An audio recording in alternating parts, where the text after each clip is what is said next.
இப்போ கிரிக்கெட்டில் ஹோப்னு யாரை பார்க்குறீங்க? இப்போ வளர்ந்து வர கிரிக்கெட்டர்ஸ், எஸ்பெஷலி தமிழ்நாடு, இந்தியா.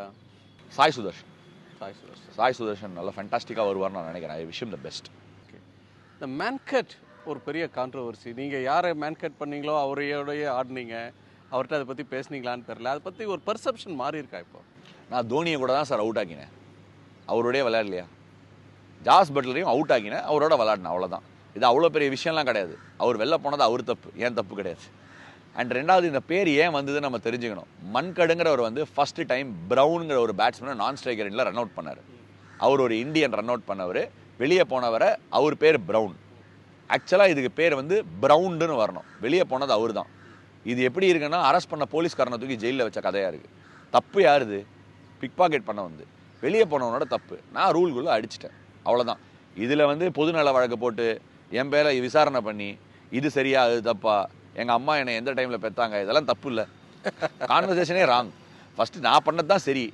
இது எவன் வந்து எப்போ சொன்னாலும் நான் ஒத்துக்க மாட்டேன். இன்னும் பண்ணணும். இன்ஃபேக்ட் நான் என்ன சொல்கிறேன்னா, தினம் ஒன்று பண்ணணும். Just normalise the situation. தினம் ஒருத்தர் ரன் அவுட் ஆகணும், அந்த மாதிரி. அப்போ தான் நிறுத்துவாங்க. ட்ரெஸ்ஸிங் ரூம் ரொம்ப ஆக்டிவாக இருக்கக்கூடிய இடம், நிறைய சேட்டிங் இருக்கும்.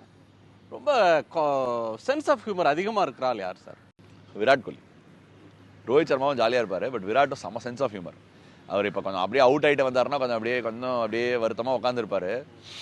அப்புறம் ஒரு கூட்டத்தை ஒன்று கூட்டினார்னா, ஏய் விராட் கோலியாடா பேசுறது அப்படின்னு தோணும். அப்படியே ஒரு தர்பார் ஒன்று பண்ணுவார்.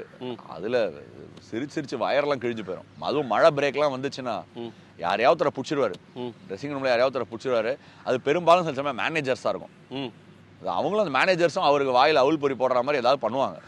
பண்ணி மாட்டினாங்கன்னா ஜாலியாக. அதான் வந்து அவங்க கிட்ட இல்லை, பசங்களை ஒரு 4 பேர் வச்சுன்னு ஃபுல்லாக என்டர்டெயின் பண்ணுவார். பழைய கதைகள்லாம் சூப்பராக அவரும் பேசுவார். டெஸ்ட்டு ஒன் டேலேருந்து T20 போவாங்க. நீங்கள் T20லேருந்து இல்லை அது வந்து அதுக்கு ஒரு மாற்று கருத்து இருக்குது. அப்படி கிடையவே கிடையாது. நான் ஃபஸ்ட் கிளாஸ் கிரிக்கெட்டில் நிறைய விக்கெட் எடுத்திருந்தேன். T20 வந்து கேமரா போட்டு அதை காமிச்சிச்சு, அவ்வளோதான். அதனால் T20 தெரிஞ்ச உண்மை வேறு, அவ்வளோதான். உலகத்துக்கு தெரிஞ்சது இதுதான் உண்மை. வந்து நான் விளையாடின ரெட் பால் கிரிக்கெட் தான். நிறைய தமிழ்நாடு விக்கெட் எடுத்தேன். ஃபர்ஸ்ட் இயரே ரஞ்சி ட்ராஃபி விளையாடி கிரிக்கெட்டர் ஆஃப் தி இயர் நான். அதுக்கப்புறமா தான் அது வந்தது. அரசியலுக்குலாம் வர இன்ட்ரெஸ்ட் இருக்கு. ஐயோ கட் பண்ணுப்பா. அரசியலுக்குலாம் நம்ம என்ன சார், அதெல்லாம் ஒன்றும் கிடையாது. நம்ம வந்து நம்மளோட ஜோனுக்குள்ளே ஒரு 10 பேருக்கு நல்லது பண்ணோன்னா அதுவே போதும் சார், அவ்வளோதான். ஓகே. எனக்கு வந்து ஒரு 10 பேர் சந்தோஷத்தை பார்க்குறது ஹாப்பி, அவ்வளோதான். என்னோட பாத்தில் கிராஸ் ஆகிற நான் சில பேருக்கு பண்ணணும்னு ஆசை, அவ்வளோதான். ரொம்ப சுவாரஸ்யமான பேச்சாளராக இருக்கீங்க. உங்களோட பேசினா ரொம்ப நேரம் பேசிக்கிட்டே இருக்கலான்ற ஒரு எண்ணம் தான் ஏறுது.